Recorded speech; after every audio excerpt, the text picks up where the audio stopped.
नमस्कार। The real issue देख रहे हैं आप सब। मैं हूं आपके साथ साहिल केतनी। बात करेंगे आरक्षण को लेकर। जम्मू में आज सियासी पारा उस वक्त बढ़ गया जब महिला आरक्षण बिल को लेकर भारतीय जनता पार्टी और इंडियन नेशनल कांग्रेस आमने सामने आ गए। सड़कों पर प्रदर्शन, नारेबाजी और आमने सामने विरोध, ये सिर्फ एक राजनीतिक मतभेद नहीं बल्कि महिलाओं के अधिकारों की राजनीति पर सीधा टकराव बन गया है। बीजेपी ने जहां कांग्रेस पर संसद में बिल रोकने का आरोप लगाया, वहीं कांग्रेस ने पलटवार करते हुए इसे लोकतंत्र पर हमला बताया। महाराजा हरि सिंह पार्क से निकली रैली कांग्रेस दफ्तर की ओर बढ़ी, लेकिन प्रशासन ने बैरिकेडिंग कर टकराव को बढ़ने से रोका। एक तरफ महिला सशक्तिकरण के नाम पर समर्थन की राजनीति, तो दूसरी तरफ उसी मुद्दे पर मंशा पर सवाल। जम्मू की सड़क पर आज यही तस्वीर देखने को मिली। सबसे बड़ा सवाल यही, क्या महिला आरक्षण वास्तव में सशक्तिकरण का रास्ता बनेगा या फिर यह भी सियासी टकराव का एक और हथियार बन गया है? और क्या संसद में सहमति ना बन पाने की कीमत अब सड़कों पर चुकाई जा रही है? इस पूरे विवाद ने एक बार फिर ये साफ कर दिया है कि मुद्दा महिलाओं का है, लेकिन राजनीति अपने चरम पर है। तो चर्चा करेंगे, बहुत अहम मुद्दा है और तीन खास मेहमान हमारे जुड़ चुके हैं और उनसे भी समझेंगे कि इन सब बातों को। हमारे साथ मौजूद है रजनी सेठी जी, बीजेपी से स्पोक्स पर्सन है। मैम धन्यवाद, शुक्रिया समय देने के लिए। नम्रता शर्मा हमारे साथ, कांग्रेस से स्पोक्स पर्सन, धन्यवाद, शुक्रिया समय देने के लिए। और सुहेल काजमी सर है हमारे साथ, सीनियर जर्नलिस्ट, वरिष्ठ पत्रकार सर, धन्यवाद, शुक्रिया समय देने के लिए। तो शुरुआत में नम्रता मैम आपसे से करूंगा जी। आज सड़क के ऊपर इतना संग्राम आखिर क्यों? क्यों आरक्षण को लेकर एक मुद्दा बनाया जा रहा है और बड़ा मुद्दा बनाया जा रहा है, उसको शायद भुनाने की कोशिश भी की जा रही है? देखिए, सबसे पहले तो आज कितना निंदनीय है। एक तो एडमिनिस्ट्रेशन पे सीधा सवाल है कि जब कांग्रेस कोई प्रोटेस्ट करती है तो उसे रघुनाथ बाजार से भी बाहर नहीं जाने दिया जाता, बैरिकेटिंग कर दी जाती है और पूरी पुलिस की दमखल लगा दिया जाता है कि कांग्रेस पार्टी अपने ऑफिस से, दफ्तर से रघुनाथ मार्केट, रघुनाथ बाजार तक भी ना पहुंच पाए। वहीं आज भारतीय जनता पार्टी के गुंडे एमएलए हमारे दफ्तर के बिल्कुल बाहर आ जाते हैं और गुंडाई भाषा का प्रयोग करते हैं। ना उनपे अब एफआईआर होगी, ना उनसे कोई प्रश्न पूछेगा। उनकी भाषा देखिए। और दूसरी बात, आज ये जो नारी वंदन अधिनियम की बातें करते हैं लंबी चौड़ी, इनसे पूछिए महिला वंदन, नारी वंदन होता क्या है? क्या नारी सिर्फ जो बीजेपी में हो वही वंदनीय है, या इस भारत वर्ष की बाकी नारियां भी वंदनीय है इनके लिए? सोनिया गांधी जैसी एक महिला जिसने इस देश के लिए अपनी पूरा जीवन दान दे दिया, जिसके पति को बलिदान, जिस पति को अपने जान से हाथ गंवाना पड़ा इस देश की भूमि के लिए, जिसकी सास ने अपना बलिदान दिया, उनको कैसी कैसे शब्दावली का प्रयोग किया। श्री राहुल गांधी जी के लिए कैसे शब्दों का प्रयोग किया? क्या हमने कभी इनके लिए ऐसा प्रयोग किया है? क्या आतंक का जिन्होंने आके कांग्रेस ऑफिस के बाहर और हमें कहते हैं कि दरवाजे खोल दीजिए, फिर हम देखते हैं घर में घुस के मारेंगे। और ऐसी की तैसी और ऐसे गुंडों की जो घर में घुस के मारेंगे।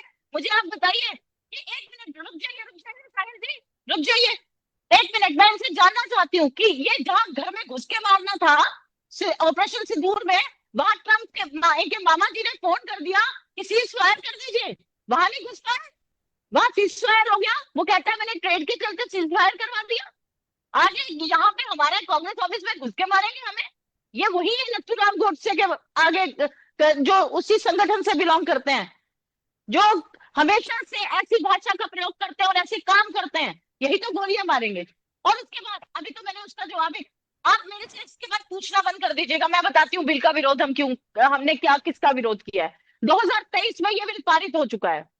हमने महिला बिल को एक सर्वसम्मति से बिल पारित हुआ और कांग्रेस सत्ता पक्ष और विपक्ष ने मिलकर एक सहमति इस बिल पे लगाई। ये अपने आप में एक मिसाल थी कि सबने सर्वसम्मति के साथ इस बिल को पास किया। इनकी मंशाएं देखिए, जब भी कोई बिल पास होता है, जब प्रेसिडेंट की उस पर मोहर लग जाती है, तब उसके बाद उसको नोटिफाई करना होता है। जब विपक्ष ने आवाज उठाई तब 16 अप्रैल को इस सरकार ने, नरेंद्र मोदी जी की सरकार ने उसकी नोटिफिकेशन निकाली। अब ये कांग्रेस को ब्लेम करने के लिए जो बिल गिराया गया वो डिलिमिटेशन का बिल था। जो बिल गिराया गया वो इनकी मंशाओं का बिल था, जो ये अपने आप को आरक्षण देना चाहते थे। अब इन्होंने यहाँ पे उसको एडवोकेट करने के लिए अम्बेसडर बना के लाए हरदीप पुरी जी। वाह वाह वाह वाह वाह वाह, क्या शख्सियत बुलाई। जो एप्स्टीन फाइल्स में 760 टाइम्स जिसके नाम आए हैं, जो महिलाओं का, बच्चियों का बच्चियों का शोषण करने में जिसका नाम था, उससे वो मिलते रहे लगातार। अमेरिका में जिस, मुझे लगता है ट्रंप पे जिस अमेरिका में थू थू हो रही है, नरेंद्र मोदी जी ने उनको अपनी कैबिनेट में रखा है, निकालने का काम नहीं किया। ये उसका यहाँ चरित्र और चेहरा साफ करने के लिए उस हरदीप पुरी को red carpet, red red carpet उसको वेलकम दिया गया, और वो एडवोकेट कर रहे हैं नारी बंधन अधिनियम को, जिसने बच्चियों के साथ बलात्कार किया, उनसे वो मिलता रहा उस एप्स्टीन से। तो आप मुझे बताइए, ये क्या उस, ये बीजेपी आज रखती भी है अपने में, इनको कुछ मुझे लगता है मॉरल अंदर कुछ झंझोड़ता नहीं है जब ऐसे लोगों के पीछे महिलाएं खड़ी हो जाती हैं और उनको रेड कार्पेट वेलकम देती है। मुझे बस यही कहना है, जम्मू की जनता जवाब देगी इस बीजेपी को, और मैं उनसे भी जानना चाहती हूँ, कैसे भेजते हो आप इन गुंडाओं के पीछे अपनी बहनों को? जी।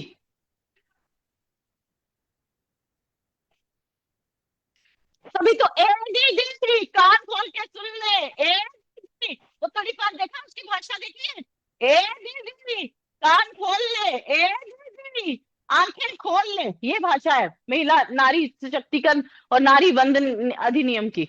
जी करिए चर्चा।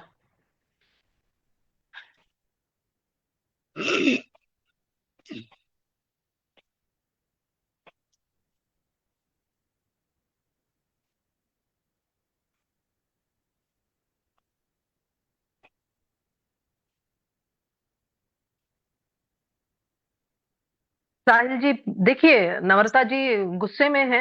नम्रता जी, मुझे लगता है आज जो कांग्रेस का घेराव किया गया है, उनको उम्मीद नहीं थी कि भाजपा इतनी संख्या में, इतने हजूम में कांग्रेस का घेराव करने पहुंचेगी कहीं ना कहीं।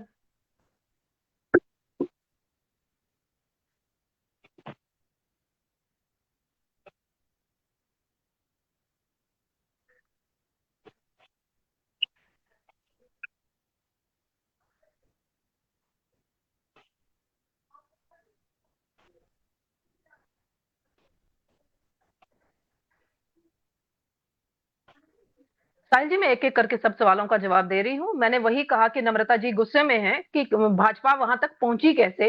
देखिए, इसमें अब आप एडमिनिस्ट्रेशन कहेंगे, एडमिनिस्ट्रेशन तो मुख्यमंत्री जी के हाथ में है और वो कोalition पार्टनर इनके हैं। मुख्यमंत्री उमर अब्दुल्ला जी हैं। अगर वो चाहते तो रोक लेते ना। उनको पता उनके थी कि किसके हजूम पास है? इतना ज्यादा है। नम्रता जी, एक सेकंड, मैं आपके बीच ठीक नहीं ठीक बोली ठीक ना, ठीक ठीक मुझे कह रही हैं, कंप्लीट बिल्कुल करने ठीक कह रही दीजिए। हैं, ठीक कह रही हैं, ठीक कह रही हैं, ठीक कह रही हैं आप, मैं आप जी। नहीं बोली थी। जी। जी। तो रही बात, भाजपा के कार्यकर्ता इतने ज्यादा हजूम में थे, मुझे लगता है एडमिनिस्ट्रेशन से शायद संभले नहीं होंगे या वो रोक नहीं पाए होंगे। उस एंगल से हो सकता है कि वो वहां तक पहुंच गए होंगे। कांग्रेस को जो लगातार प्रदर्शन रहता है। हेलो। जी। कांग्रेस का जो प्रदर्शन रहता है वो कहीं ना कहीं मुझे लगता है लिमिटेड लोगों का रहता है, क्योंकि कांग्रेस बहुत कम संख्या में रह गई है और भाजपा का जनाधार पूरे जम्मू में इस समय बहुत मात्रा में है। और वो पूरी भाजपा के कार्यकर्ता महिलाएं इतने रोष में है। हमें उम्मीद थी कि ये कहीं ना कहीं नारी शक्ति वंदन अधिनियम जो है वो पार्लियामेंट में पास हो जाएगा, मगर कांग्रेस के नेतृत्व वाली जितनी भी गठबंधन की पार्टी थी, उन्होंने इसको पास नहीं होने दिया। अभी नम्रता जी ने थोड़ा सा मिसगाइड किया लोगों को। ये कह रहे हैं 2023 में ये पास हो गया था, मगर उसमें एक चीज, एक क्लॉज था, डिलिमिटेशन और सेंसस का। ये तभी क्लियर होता जब डिलिमिटेशन और सेंसस का प्रोसेस उसमें इंक्लूड होता। अब नम्रता जी मुझे थोड़ा क्लियर कर दें, शायद मेरी नॉलेज में नहीं है, मुझे लगता है नम्रता जी शायद ज्यादा इंटेलिजेंट है, तो बता दें कि डिलिमिटेशन कौन सी उसमें लगानी थी जिसमें महिलाओं की संख्या को आप बढ़ाते। ये डिलिमिटेशन जो हुई है ये फ्रीज थी ऑलरेडी, साहिल जी। ये डिलिमिटेशन पिछले सेंसस जो है 2011 का इसमें इंक्लूड किया गया है। और 70 के दशकों में ये जो 543 सीट्स हैं, ये उस समय की हमारी संख्या, जनसंख्या जो थी उसके अकॉर्डिंग इसको बनाया गया था। आज 150 करोड़ के करीब हमारी पॉपुलेशन है देश की। महिलाओं को कैसे आप उनका राइट देने जाएंगे, ये सवाल खड़ा होता है। इसीलिए एक बीच का रास्ता बना लिया था साहिल जी कि 816 सीटें, 50% सीटें बढ़ा दी गई थी, जिसमें से 33% महिलाओं को आरक्षित कर दी, ताकि महिलाओं को उनका हक दे सके। यूटीज को इंक्लूड करके 850 के करीब हम लोगों ने सीटें बना दी। प्रधानमंत्री मोदी जी ने बीच का रास्ता साहिल जी किया, ताकि इंतजार ना करना पड़े 2034 तक, क्योंकि ऑलरेडी फ्रीज है सीट्स। इसलिए 2029 में ये लागू हो सके और लोकसभा और विधानसभा में महिलाओं की संख्या 33% के हिसाब से आए। वो कहीं ना कहीं हमारी महिलाओं आहत हुई हैं। इन्होंने बहुत सी ऐसी बातें की कि गुंडे पाल रखे हैं। इस तरीके की भाषा मुझे लगता है एक महिला कार्यकर्ता के नाते हमें शोभा नहीं देती। किसी ने भी अगर अभद्र भाषा का इस्तेमाल किया है किसी भी महिला के लिए साहिल जी, वो निंदनीय है। चाहे वो किसी भी पार्टी के विधायक हो, चाहे वो किसी भी पार्टी के एमपी हो, कभी भी निंदनीय भाषा हम एक्सेप्ट नहीं करते। दूसरी इन्होंने बात की कि इन्होंने बड़ी वो फाइल्स की बात की, मैं उसमें नहीं जाना चाहती, वो अंडर इन्वेस्टिगेशन प्रोसेस है, उस पर हमें कोई टिप्पणी करनी भी नहीं चाहिए। कौन उसमें है, जब पाया जाएगा बिल्कुल उसको सजा मिलनी भी चाहिए, उनको कोई रियायत मिलनी भी नहीं चाहिए जो हमारी बच्चियों के साथ दुष्कर्म करने का काम करते हैं। मैं इस पर कोई उनके फेवर नहीं कर रही, मगर इनके जो अध्यक्ष हैं, राष्ट्रीय अध्यक्ष, इन्होंने कल प्रधानमंत्री मोदी जी को टेररिस्ट बोला। पूरे देश में तू हो रही है कांग्रेस की। टेररिस्ट किसको कहा जाता है? जो देश को खत्म करने का काम करते हैं, जो देश के लिए गद्दारी करते हैं। तो मोदी जी तो देश को बढ़ाने का काम कर रहे हैं, वो किस एंगल से टेररिस्ट हैं, इसकी सफाई मुझे कांग्रेस की प्रवक्ता जरूर दे। आज देश को ये एक उकसाने का काम कर रहे हैं, जो मोदी जी के फैन हैं, जो मोदी जी को पसंद करते हैं। इसका मतलब आप देश में क्लैश चाह रहे हैं कि मोदी जी वर्सेस राहुल गांधी। आप तो समझ रही हैं कि 15 साल से आप सरकार से बाहर हैं, मोदी जी के काम को देख के उनको पसंद किया जा रहा है। तो मुझे लगता है कि ये महिला आरक्षण बिल को एक जगह अलग रखें और अपनी जो आपकी पर्सनल एलिगेशंस है उनको इसके साथ ना जोड़े।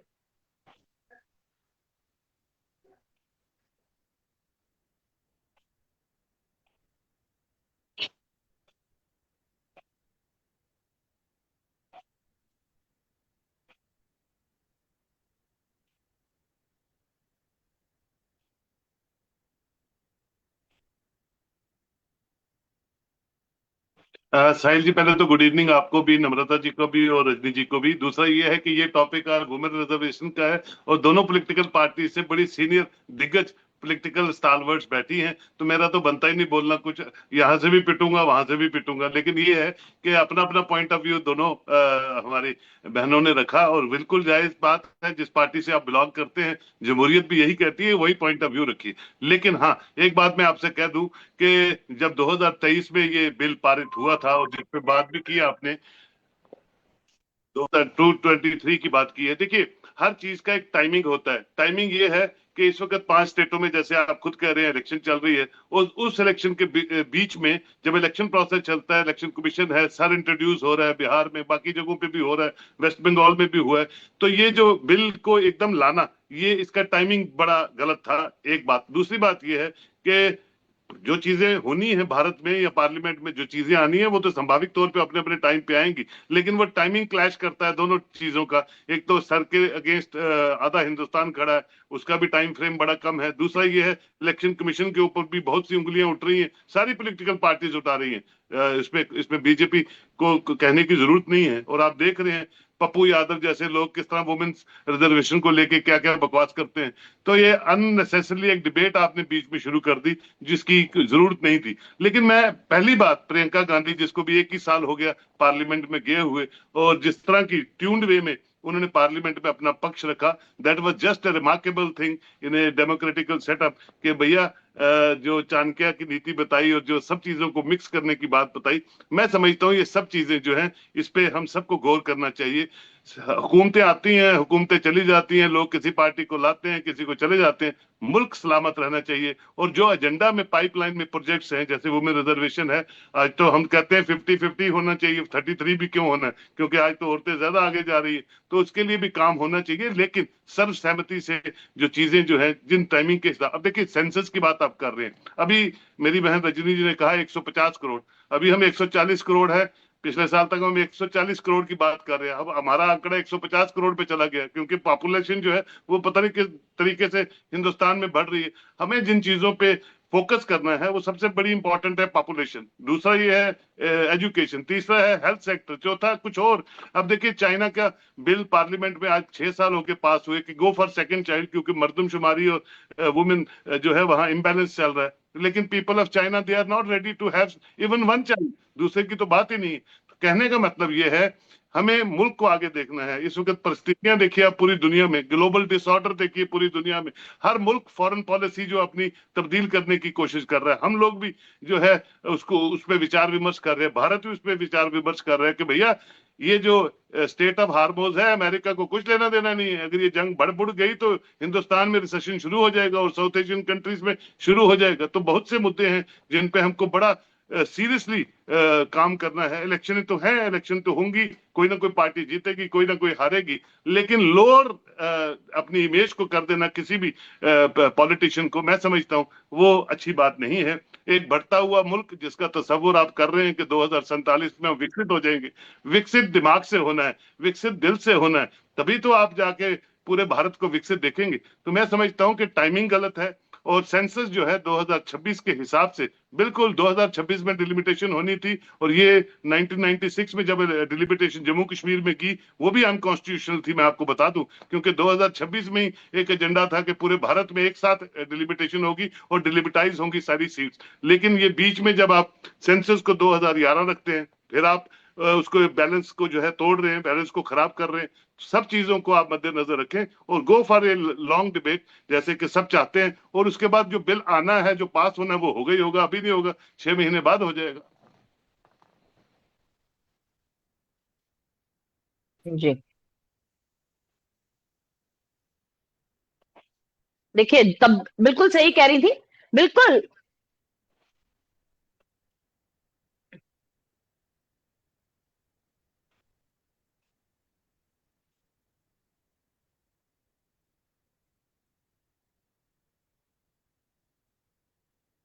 देखिए, मैं आपको एक बात, पहले तो महिला आरक्षण पे बात करने के बाद मैं खड़गे जी के बयान पे आऊंगी। मैं तभी सवाल एक साथ कर लिया मैम जी। जो जी जी जी जिस तरह से रजनी जी ने बड़े चालाकी से, जिस तरह से प्रधानमंत्री की गाइडेंस के अंदर भारतीय जनता पार्टी चल रही है, बिल्कुल बड़ी चालाकी से, और कहा कि डिलिमिटेशन जोड़ा गया था 2023 में भी।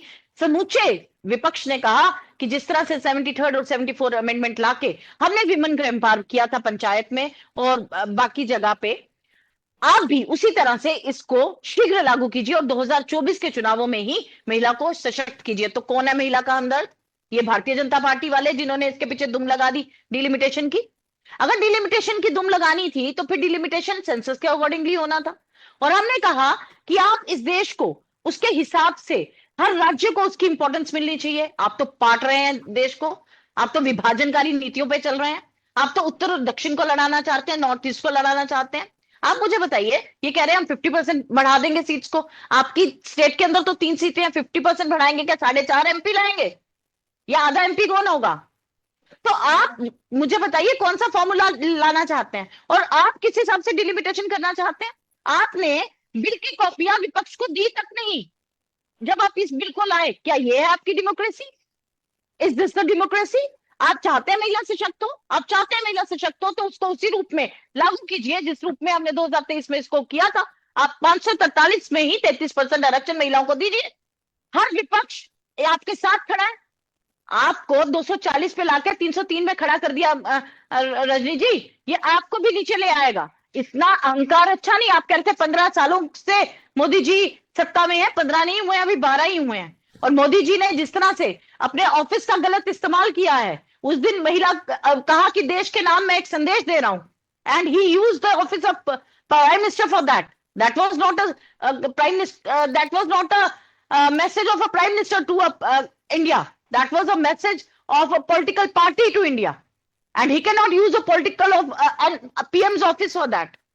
तो आज बड़ा एक ह्यूमिलेटिंग सा होता जा रहा है कि एक प्राइम मिनिस्टर की गरिमा, जो एक गौरवान्वित पद था, उसकी कैसे लोग करते जा रहे हैं।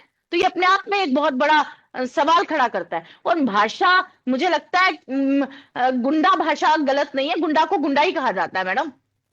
मैम और टेररिस्ट, जो भाषा, उसको भाषा, और मैं अब आ रही हूं उस पर। उन्होंने कहा कि जिस तरह से आतंक एजेंसीज का मचाया जा रहा है, एजेंसीज का आतंक नहीं कहा है। जाता है क्या? आप मुझे एक बात, आपने बोला कि मैं बोली थी, मैंने माना कि मैं बोली है, बात बोल रही है ना। आज देखिए, मैंने भी आपको उस टाइम सिर्फ टोकने के लिए कहा था कि आपकी बात में, ठीक है, मैं आपसे बता रही हूँ, आतंक, सीबीआई का आतंक, ईडी का आतंक, यही हिमंत विश्व शर्मा को ईडी का आतंक दिखाया था, और आज वो आपकी पार्टी में आ गया है। अब वो कहता है अंदर बैठ के बीफ खाइए, बाहर मत आइए।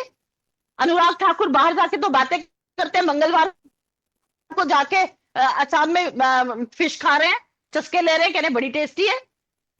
ये आपके दोगले चेहरे, आपके चेहरा, आपका चरित्र जो भारतीय जनता पार्टी का है मैडम, अब डिफेंड करना मुश्किल हो जाएगा आपको। आप मुझे बताइए, वो हरदीप पुरी वो कन्विक्ट है नहीं है? आप मुझे बताइए, वो एक ऐसे आदमी से तो मिलता रहा ना, जब वो खुद मान लिया जब उसने कि मैं गलत हूं, मैंने मैम किया है जवाब ले क्वेश्चन, लूंगा, पर मैम उसके बाद भी वो मिलते रहे। टेररिस्ट वाली He was बात not- करने वो क्लियर नहीं की आपने मैम।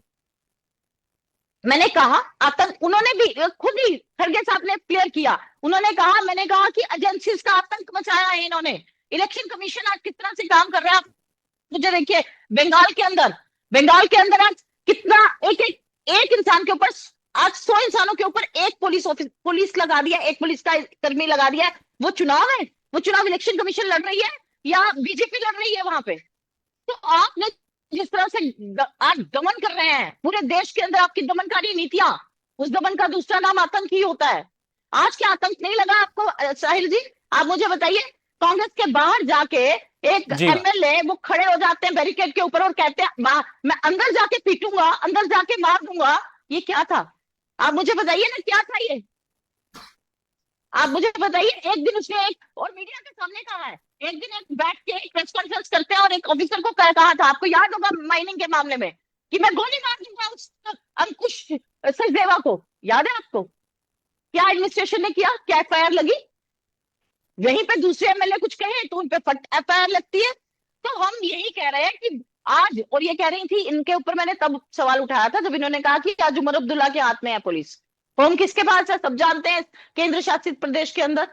इसको जो ठीक है, मैं मारूं। स्टेट को टूटी फूटी यूटी बना के जो रख दिया है भारतीय जनता पार्टी ने, हमारा गौरव खत्म करने का काम इस भारतीय जनता पार्टी ने किया है, इसको और गिराने का काम कर रहे हैं। फिर से मैं भारतीय जनता पार्टी के मैं जी। इनकी महिलाओं की पूछना चाहती हूँ, इन बहनों से, आपको आज मेरी बात बुरी लगी कि मैंने उसको गुंडे को गुंडा कहा, लेकिन आपको वो बुरा नहीं लगा जब वो वहां से खड़े होकर किसी को कुत्ता कह रहा था, किसी को कह रहा था कि वो वो कौन सी भाषा थी जिसका प्रयोग भी नहीं किया जा सकता?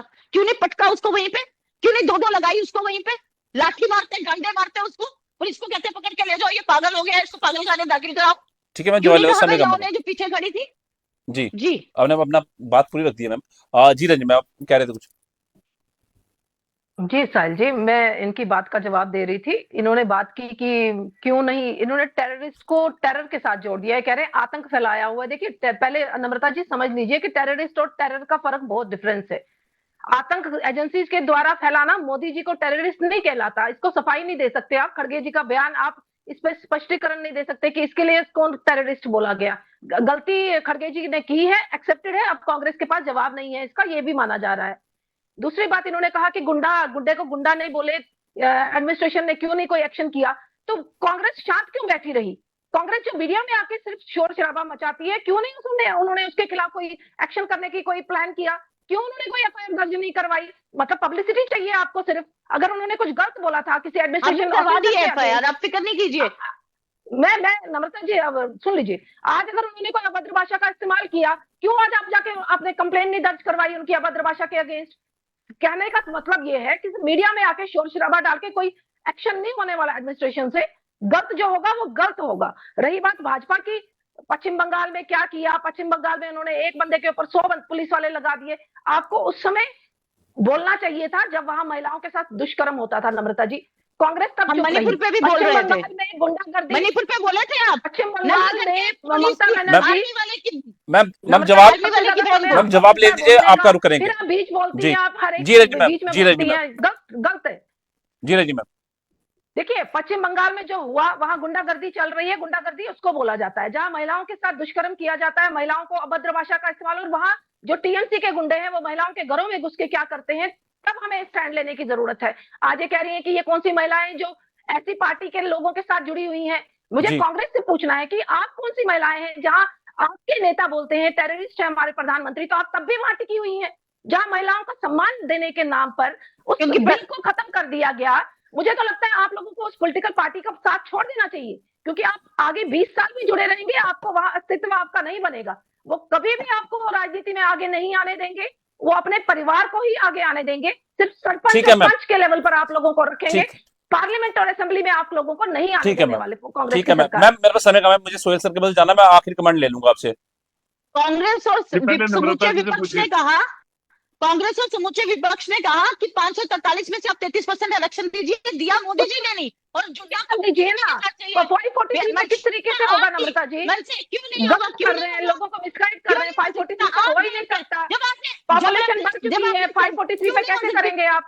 नहीं हो सकता। नहीं हो सकता। आप अपनी बात पे ही आप गलत हो गई। सेंसस तो 2011 के बाद हुआ ही नहीं ना है। तो सेंसस के बाद ही होगा जो होगा। क्यों नहीं करवाया? क्यों नहीं करवाया? क्यों नहीं करवाया? वो तो आप भी जानते हैं क्यों नहीं करवाया। 2011 में तो मोदी जी की सरकार नहीं थी ना। 2011 में तो हुआ है, कोरोना काल में नहीं हुआ, अब तो ड्यू है। मैम 2011 के अंदर जातिगत जनगणना भी होनी थी, उसको रुकवा दिया गया था, ये मुझे पूरी तरह से याद है। जातिगत जनगणना होनी है भैया, अब होगी जी, अब भी जातिगत जनगणना अब होगी। 2011 में होनी थी और वहीं पे रुका दी गई थी। जो जनगणना हुई थी वो भी पूरी नहीं हुई थी 2011 के अंदर, वो भी पूरे आंकड़े सामने नहीं आए थे। कांग्रेस ने वो पूरे आंकड़े सामने नहीं रखे थे। ओके मैम, ये एक अलग टॉपिक है, इस पर हम चर्चा जरूर करेंगे क्योंकि ये भी बहुत ही एक दिलचस्प टॉपिक है ये भी करने का। मैं सोहेल सर का रुख करूंगा। सोहेल सर, मैं दोबारा भी सवाल करूंगा, दोनों प्रवक्ताओं को सुना है, क्या लगता नहीं है कि दोनों पार्टियों जो है वो इस पे एक राजनीति करने की कोशिश कर रही है? क्योंकि अब हो चुका जो होना था, अब अगले में होगा जो होगा, अब डिलिमिटेशन होगा तभी सेंसस होगा। जी साहिल जी, राजनीति का जो लुत्फ है वो यही है, और राजनीति इसी को कहते हैं। अच्छा हो तब भी अपोज करो, बुरा हो। अच्छा पॉलिटिशियन वो होता है जो सुर्खियों में रहे। अच्छा पॉलिटिशियन होता है चाहे वो कोई चेयर ऑक्यूपाई करे ना करे, लेकिन एक लाइन उसकी किसी न किसी अखबार में आनी चाहिए, उसका नाम आना चाहिए। यही पॉलिटिक्स है हिंदुस्तान में, और ऐसी ही चलेगी। अभी हम अंडर डेवलप्ड है और उसको टाइम लगेगा, लेकिन ये है कि अगर मुद्दा आधार पे हम चर्चा करें, जिनसे कि हमारी चर्चाएं जो हैं उन टेबलों तक पहुंचे, उन कानों तक पहुंचे।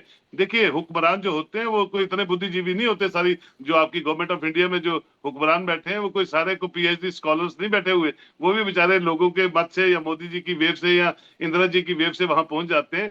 आप जैसी डिबेट्स के साथ उनके कान भी खुले, उनके टेबल्स पे वो चीजें पूछे जो पीपल सेंट्रिक हो, जो पीपल विल को प्रिवेल करती हो, जो मुल्क को प्रिवेल करती हो, मुल्क को एक दिशा देती हो। इसीलिए चर्चाएं होती हैं और उनका असर जरूर होता है। मैं जानता हूं बहुत सी डिबेट्स होती हैं जिनका जो नोट लिया जाता है और उन पर चर्चा होती है और उनको अमेंडमेंट की जाती है। और मुझे पूरी उम्मीद है जाति जनगणना जिसकी आप बात कर रहे हो वो भी बिल्कुल वैसे ही होगी जैसे हम सब सोचते थे, एक भारतीय होने के नाते, not as a political person होने के नाते। क्योंकि इन सब चीजों से हमारे आने वाली नस्लों का मुस्तकबिल जुड़ा है, हमारे आने वाले वक्त का मुस्तकबिल जुड़ा हुआ है। भारत का पूरा ओवरऑल एक ढांचा इन चीजों से बनता है। जितने भी बिल्स जो है वो आते हैं, बिल्कुल ठीक है, जब आबादी बढ़ेगी म्युनिसिपल लिमिट्स बढ़ेंगी, म्युनिसिपल लिमिट्स बढ़ेंगी जनाब तो सीटें भी बढ़ेंगी, सीटें बढ़ेंगी जनाब उसके लिए डिलिमिटेशन होगी। अभी तक जम्मू कश्मीर में ऐसी ऐसी जगह हैं जहां जहां मैं गया हूं जो कभी डिलिमिटाइज हुई नहीं। देखिए डिलिमिटाइज नहीं हुई, जिन्होंने प्रोग्रेस ये जो डेवलपमेंट है उसकी धूप नहीं देखी हुई, और वो डिलिमिटाइज होनी चाहिए। कोई 48,000 पे खानियार की कॉन्स्टिट्यूएंसी है, कोई 1.5 लाख में एक कॉन्स्टिट्यूएंसी है। ठीक है, कांट छाट जो सरकार होती है वो करती जरूर है, हर सरकार करती है। ये नहीं कि भारतीय जनता पार्टी को आप एक्यूज करेंगे। जब फारूक अब्दुल्ला की सरकार थी यहाँ 2/3 मेजोरिटी की, उन्होंने भी कांट छाट की और अपनी जो सीटें थी कॉन्स्टिट्यूएंसी से उनको बनाया। कहने का मतलब ये है अच्छी दिशा पॉलिटिशियन देते हैं। आपकी डिबेट्स का जो अच्छी चीजें हैं उन तक पहुंचनी चाहिए, उनके टेबल्स पे आनी चाहिए, ताकि चर्चा और बड़ी हो, जिसका फायदा उन पॉलिटिशियनों को भी हो, पॉलिटिकल पार्टीज को भी हो और हिंदुस्तान के आवाम को भी हो। Thank you very much sir. बिल्कुल सर, धन्यवाद रंजन मैम आपका भी, मैम आपका भी बहुत धन्यवाद, सोहेल काजमी सर का धन्यवाद, शुक्रिया समय देने के लिए। और काफी अहम बातें आपने रखी हैं, अपने अपनी पार्टी के प्रवक्ता हैं, वो बहुत अहम बातें आपने रखी हैं। अब देखते हैं जनता इनका क्या जवाब देती है। पर जम्मू की सड़कों पर आज जो तस्वीर दिखी उसने साफ कर दिया कि महिला आरक्षण का मुद्दा अब सिर्फ संसद तक सीमित नहीं रहा। भारतीय जनता पार्टी और इंडियन नेशनल कांग्रेस के बीच ये टकराव बताता है कि सहमति की कमी अब खुलकर सामने आ चुकी है। सवाल अब भी वही है, क्या महिलाओं को उनका हक दिलाने के लिए राजनीति से ऊपर उठकर फैसला होगा, या ये मुद्दा भी आरोप प्रत्यारोप में उलझा रहेगा? फिलहाल सियासत गर्म है, लेकिन देश की नजर इस बात पर है कि क्या समाधान निकलेगा या टकराव और बढ़ेगा। तारील इशू में इतना ही, मुझे दीजिए इजाजत, नमस्कार।